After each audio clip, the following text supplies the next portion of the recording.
Hey everyone, how are y'all doing? My name is Deborah and I am here to give you the episode 2 review of Man Who Came From the Stars or You Who Came From the Stars or whatever you know it as, okay? It has different names everywhere.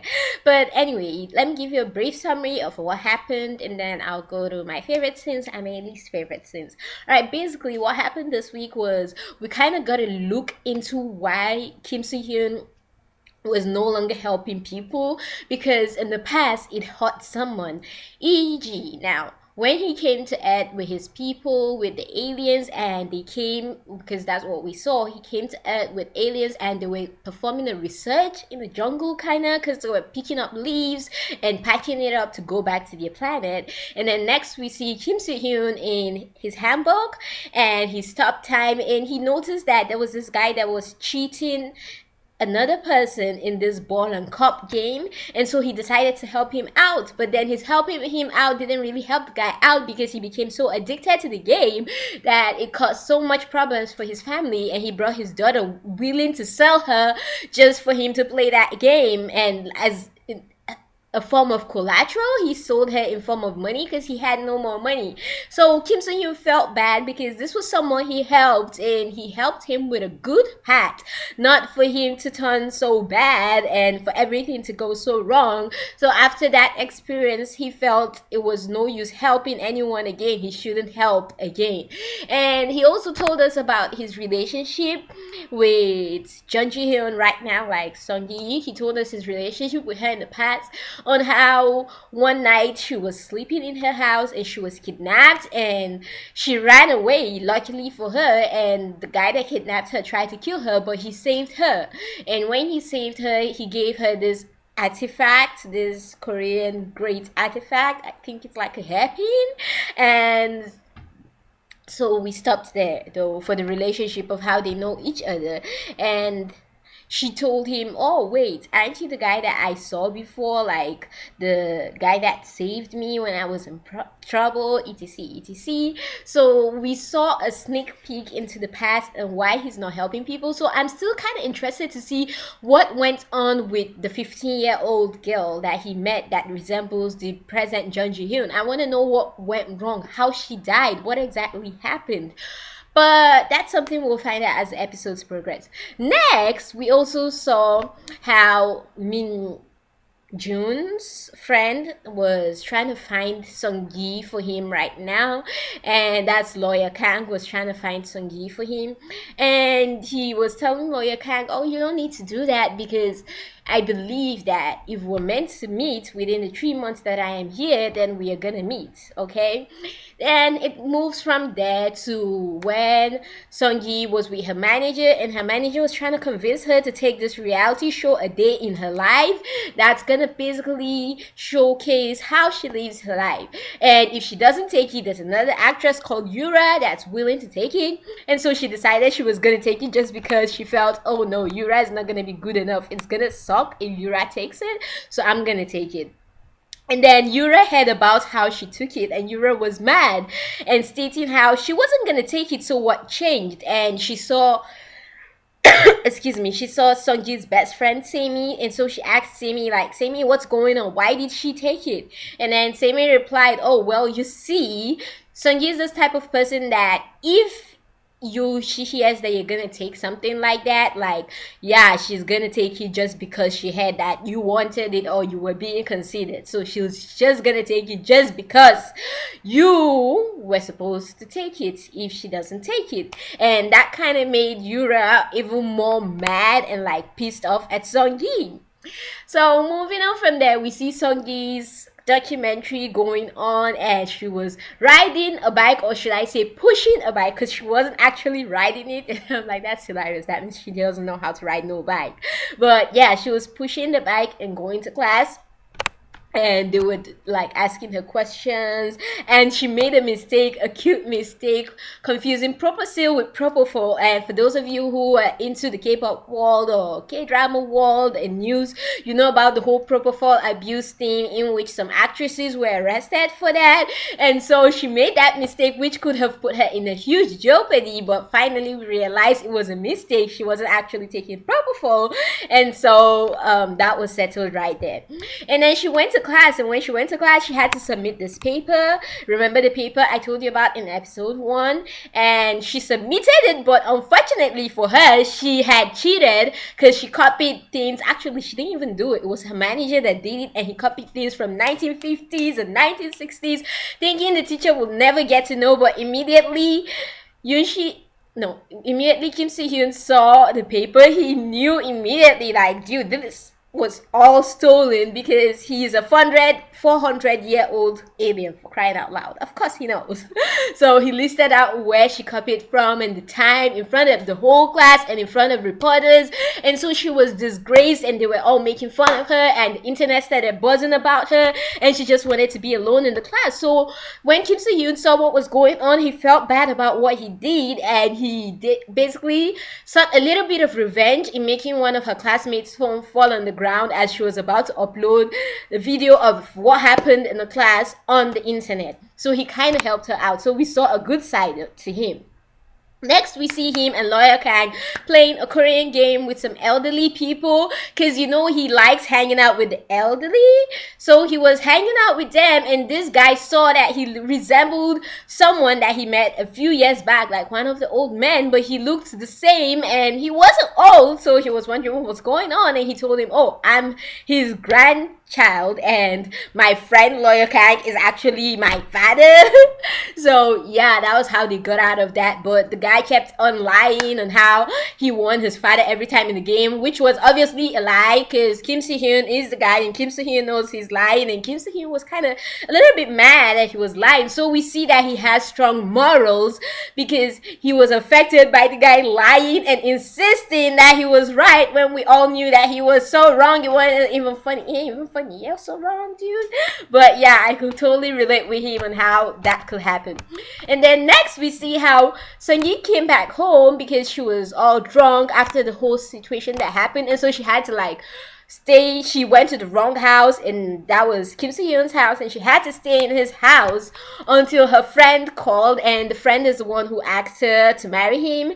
He called and he came to pick her up, and he tried having his way with her, but it didn't work out for him. Anyways, so that was what happened that night. And then the next day we see how Sung-yi left her wallet in Min Joon's house, and Min Joon, by the way, is the alien, Kim Soo-hyun, and he opened the wallet and he saw her childhood picture, and that was the same picture of the girl he's looking for. So he was shocked, like, what's going on? And before that, he had already gotten a vision that someone in a particular pair of shoes is gonna possibly be in a life and death situation, and from his experience in the past with his premonition, he suspected it was the same girl he saved in the past. And now, seeing this picture, that means that if the girl is Jung Ji-hyun, it means Jung Ji-hyun's life may be at risk, and he may be the girl that he has been kind of looking for. So that was pretty cool though. I was so happy they didn't drag that, because normally K-dramas tend to drag stuff that, but it was so good that they didn't drag that information out and he just got to know. But yeah, so next we see her, she went to the stylist to get her hair done, get her pedicures, get your hair done, get your pedicures, okay, whatever. And she went to get her hair done, etc. And Yura was there, and Yura tried to pick up a fight with her, but she was so awesome in getting back at Yura for every single thing that Yura told her, because Yura was being a total biatch and she was a total biatch back. So that was really good. I love that she was able to stand up for herself, because most female K-drama leads do not fight for themselves. Like, seriously though, like 100 years inheritance, etc. They do not stand up for themselves. Okay, so I was really proud of her. She's like always standing up for herself and helping herself out. So that was really good. And then Yura wanted to slap her, and as Yura was about to slap her, Kim Soo-hyun came and he stopped Yura from slapping her. He held her hand, and that was just the coolest thing ever. But yeah, and when he stopped her, everyone was kind of like, dude, what the heck? And Yura was like, dude, do not intervene in this, okay? And he made all the lights explode because he was really angry, and that was so cool. But yeah, and then he took her away, and he asked her if he asked Sungi if she was a girl in the picture, and Sungi was mad, like, dude, what the heck, why are you doing this to me, why are you asking me these questions, etc. So basically that is what happened, and that's where it stopped. But yeah, I really love this week. This week got me more into it. It keeps getting better. That's why I really pray the whole issue with stealing manhwa gets resolved soon. I really hope that gets resolved. But that aside, I'm gonna go to my favorite scenes right now. My number one favorite scene was when Sungi talked back to Yura. I'm like, go girl, tell her as it is. So yeah, that was pretty cool. I love that scene. My second favorite scene was when Yoon in the past helped Sungi of the past of Joseon Dynasty. My third favorite scene was when she came to his house drunk and she thought it was her house, and she's like, open sesame, and the door opened and she's like, oh, you opened it. He's like, duh, I opened it, of course it will open. So yeah, that was pretty cool. I love that. My third favorite scene was when her friend wanted to kiss her because she was drunk, and he was just cute about the whole thing, but that's totally wrong. That's how rape happens, okay? Don't do that, people. But yeah, he was trying to kiss her and she wasn't actually sleeping, and she's like, don't you dare. And Kim Se-hyun had, because he has pretty good hearing skills, and he smiled to himself, so that was pretty cool. I love that. My next favorite scene was when what's his name, Yoon was with his friend Miss Dr. Kang, and Dr. Kang was laughing with him on how the guy lied about being always winning. Oh my goodness, I just called Kim Se-hyun Yoon Shi-yoon. I am so sorry. There are two dramas going on right now, so I'm just mixing their names. I am so sorry, Kim Se-hyun. I still love you. Our love shall not die because of that. Alright, I'm going off script. Okay, so Kim Se-hyun was with lawyer Kang, and they were laughing about, oh, Yoon Shi-yoon wasn't laughing. Kim Se-hyun wasn't laughing, but lawyer Kang was laughing about the whole situation with the old dude and how he was lying. So that was pretty interesting though. I loved that. My least favorite scene number one was when Sungi's friend Semi was kind of let down by the guy that's the second male lead. I felt so bad for her because she loves this dude so much, and he doesn't love her, and he forgot her birthday, number one, and he calls her his best friend. How can you forget your best friend's birthday? But yeah, he forgot about her birthday, and when he finally said he was gonna commit to something for her birthday, to doing something, he just made a very illegal, very unsafe U-turn on the streets of South Korea. Do not do that ever in real life, people. That is not safe. That kills people. But he made the U-turn and he went to Jung Ji-hoon, and I felt so bad for her. But yeah, those were my least favorite scenes this week. And my next least favorite scene was when Kim Se-hyun was, yes, I remember his name. I didn't call him Yoon Shi-yoon. Was when Kim Se-hyun was in class, and he didn't really make fun of her, but he told the whole class, or he said it out loud to the whole class, on how she failed because she copied and pasted and etc, and that led to a whole long situation. So yeah, I also didn't like that scene. But overall, I really liked this week's episode because we got to see the other side of her and the other side of him. And now we can see a little bit of progress, and we see why he's a little bit of how he is and why he is like this. So I'd really like to know what made him break off that relationship is with humans, and how he has lived for 400 years without having that relationship. Is it just because Sungi in the past died and then he decided, oh, I was in love with her and now she's not here, so I do not want to relate with nobody? Or really, like he said, just because it's gonna be hard when they die to let go? That kind of still has a connection. But yeah, I'd really like to know what really happened in the past, the beginning to the end. And here I'd also like to know, like, why the brother of the guy that wants to marry Sungi is so evil, because he's a murderer, and I suspect he's the one that will want to kill Sungi. And the alien will have to save Sung-gi. So I'm really interested to see what happens and how they play about that and why he will even want to kill Sung-gi in the first place, since Sung-gi is his brother's love. And I'll also like to see if Semi, like I said before, turns dark and where she stands right now, because it's confusing. When she was talking to Yura and she was kind of backstabbing, to me at least, Sung-gi, by saying what she said to Yura about how Yura does this and this, because she's how Sung-gi will do this because Yura was meant to be, or was meant to be the second person to be chosen if she refuses to take it. So yeah, I really don't know where Semi stands now. I'm kind of confused with her character, so I'd really like to see how the writer walks on her the next episode, so I know where she stands. Is she a good friend or is she gonna be a bad friend? And I'd also like to see if Sung-gi is ever gonna fall from her being a star right now, or she's gonna keep staying on that pedestal. So there are a lot of things, there are a lot of questions that I have right now. And what is their connection? Like, why is he always having premonitions? It just can't be because they love each other.